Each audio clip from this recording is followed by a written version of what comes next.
Selamat berjumpa kembali dalam layanan audio Sahabat Seperjalanan. Hari ini adalah hari Selasa 14 Maret 2023. Tema renungan saat teduh kita dengan judul Bibir yang Bersih. Bibir yang Bersih. Firman Tuhan terambil dalam Sefanya pasal 3 ayat yang ke-9. Tetapi sesudah itu aku akan memberikan bibir lain kepada bangsa-bangsa, yakni bibir yang bersih, supaya sekaliannya mereka memanggil nama Tuhan, beribadah kepadanya dengan bahu-membahu. Mari kita berdoa. Bapa yang di dalam surga, kebersihan hidup kami harus secara totalitas dan menyeluruh. Namun kami akan belajar bagaimana kehidupan kami tatkala bercakap, berucap, berbicara, menggunakan lisan kami memiliki bibir yang bersih di hadapan Tuhan. Dalam nama Tuhan Yesus kami berdoa. Amin. Shalom sahabat seperjalanan yang dikasihi Tuhan. Bibir yang bersih. Bibir yang bersih, mulut yang bersih adalah alat buat komunikasi. Berbicara tentang komunikasi, banyak persoalan-persoalan di dalam rumah tangga, persoalan-persoalan kesalahpahaman, persoalan-persoalan yang kemudian akhirnya berakhir dengan keributan, percekcokan, perpisahan, pertengkaran, dan saling menyakiti. Masalah tentang bicara, masalah tentang bibir. Kalau bibir yang bersih, maka lawan katanya adalah bibir yang kotor, yaitu toksik. Berbicara dengan kata-kata yang tidak baik, berbicara dengan kata-kata yang tidak benar, berbicara dengan kebun binatang yang keluar, berbicara dengan cara merendahkan orang lain, menghina orang lain, mengfitnah orang lain. Kemudian mengucapkan kata-kata yang tidak baik yang keluar. Sebetulnya yang salah siapa? Apakah bibir yang salah? Apakah mulut yang salah? Pada dasarnya, segala dosa-dosa ucapan itu bersumber daripada hati. Dan hati adalah kumpulan-kumpulan apa yang kita dengar, apa yang kita lihat, apa yang kita rasa, dan apa yang kita kemudian jalani dalam kehidupan ini. Kita simpan semuanya di dalam sebuah tabungan yang bernama tabungan hati. Hati itulah yang kemudian mensuplai informasi kepada pikiran, mensuplai informasi kepada perasaan, kemudian mensuplai informasi menjadi tindakan yang kita lakukan. Tatkala yang kita simpan di dalam diri kita, di dalam hati kita, adalah hal-hal kebenaran, hal-hal yang indah, hal-hal yang menyenangkan hati Tuhan, hal-hal yang sebuah niatan kehendak untuk melakukan kehendaknya Allah, maka yang keluar pun akan bersih. Bibir kita akan bersih. Apa ciri-ciri bibir yang bersih?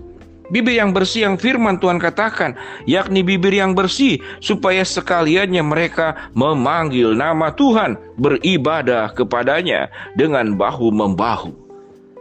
Jadi orang yang bibir yang bersih itu, dia akan bagaimana berjuang untuk bisa menyembah Tuhan, memuliakan Allah lewat bibirnya, memanggil nama Allah. Dan firman Tuhan katakan, engkau memanggil nama Allah, menyembah nama Tuhan tidak sendiri.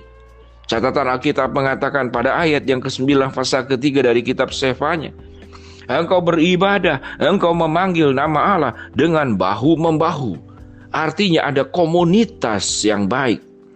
Komunitas yang membuat kita hidup secara sehat, berbicara secara sehat, berpikir secara sehat, mengelola perasaan secara sehat, mengelola kehidupan secara sehat. Jadi orang-orang yang hatinya sudah dipenuhi oleh kebenaran Allah, orang-orang yang karakternya sudah disentuh oleh kebenaran firman Tuhan, maka apa yang keluar dari mulutnya pun adalah semua kata-kata dan mulut dan bibir yang bersih.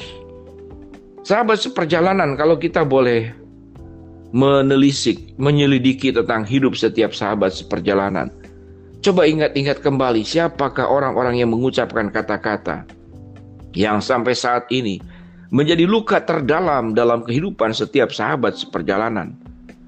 Dan engkau berkata, karena engkau sudah jadi anak Tuhan, aku memaafkan, tapi aku tidak bisa melupakan. Aku memaafkan, tapi aku tidak sudi untuk bertemu dengan orang itu kembali. Mungkin ucapan itu adalah sudah ucapan yang sangat baik. Memaafkan, tapi tidak bisa melupakan. Memaafkan, tapi aku tidak pernah mau berelasi dengan orang yang bersangkutan. Itu sah-sah saja. Dalam Mazmur pasal pertama, Alkitab mengajarkan, jangan duduk dalam kumpulan pencemooh, jangan berdiri dengan orang berdosa. Jangan bergaul dengan orang-orang yang menyimpang dalam hidup ini. Itu adalah perintah Tuhan. Dengan demikian sahabat seperjalanan, bagaimana kita bisa punya bibir yang bersih? Untuk kelompok-kelompok orang tertentu, seringkali mencari pembenaran diri. Saya bukan berkata kasar, tapi memang budaya kami adalah budaya yang ngomong apa adanya. Tetapi sesungguhnya adalah kata-kata kasar. Saya bukan berkata mengfitnah, tapi saya cuma ingin menyampaikan sesuatu dalam rangka mengamankan diri sendiri. Saya takut dengan orang yang bersangkutan yang dibicarakan, kemudian buatlah fitnah, buatlah kata-kata yang memutarbalikkan kebenaran. Sahabat seperjalanan yang dikasihi Tuhan, dalam perjuangan kita menjadi anak-anak Tuhan, bagaimana kita menjadi anak-anak Tuhan yang punya bibir yang bersih? Kata-kata yang keluar dari kita adalah kata-kata yang meneduhkan, bukan membakar menjadi api yang membara. Kata-kata yang kita keluar adalah ucapan-ucapan doa untuk kebaikan diri sendiri, untuk kebaikan keluarga, untuk kebaikan orang lain. Kata-kata yang kita keluarkan adalah kata-kata yang menyejukkan, yang memberikan semangat, yang memberikan harapan. Kata-kata yang kita keluarkan membuat orang dekat dengan Tuhan dan ingin menyembah Allah, ingin memuliakan Allah, ingin hidup bersama dengan Allah. Jangan sampai kata-kata yang kita keluarkan membuat orang menjadi tersandung. Kata-kata yang kita keluarkan adalah bersungut-sungut, berkeluh kesah. Kata-kata yang kita keluarkan adalah menghakimi, menjelekkan orang lain. Maka sesungguhnya lidahmu dan mulutmu menjadi lebih tajam daripada pisau yang setajam apapun yang ada di dalam dunia ini. Mari sahabat seperjalanan, agar rumah tangga kita terselamatkan, agar masa depan sahabat seperjalanan juga menjadi baik, agar kita bisa dikenal oleh orang, bukanlah orang yang serampangan dan sembarangan dalam berbicara, yang tidak memakai kendali diri, yang hanya memakai emosi, yang didasarkan oleh dosa, yang tidak pernah kau putuskan, dosa-dosa lama, manusia-manusia lama, yang kau bawa kemana-mana. Maka pada saat ini engkau boleh berkata, ya Tuhan, putuskanlah aku daripada sebuah kehidupan yang berdosa, yang jauh daripada Engkau. Sehingga kata-kata yang keluar dari mulutku adalah kata-kata yang bersih, perkataan yang bersih, dukungan, penghiburan, penguatan yang kami ucapkan, yang kami buat kepada orang-orang sekitar kami. Sehingga kami bisa melayani Tuhan melalui mulut kami, melalui bibir kami, yaitu dengan berucap kata-kata yang bersih, kata-kata yang benar, kata-kata yang membawa kesejukan, kata-kata yang membawa orang lain yang belum percaya kepada Tuhan menjadi mengenal dan percaya kepada Tuhan. Dengan demikian sahabat seperjalanan yang dikasihi Tuhan, biarlah kita boleh berdoa kepada Tuhan.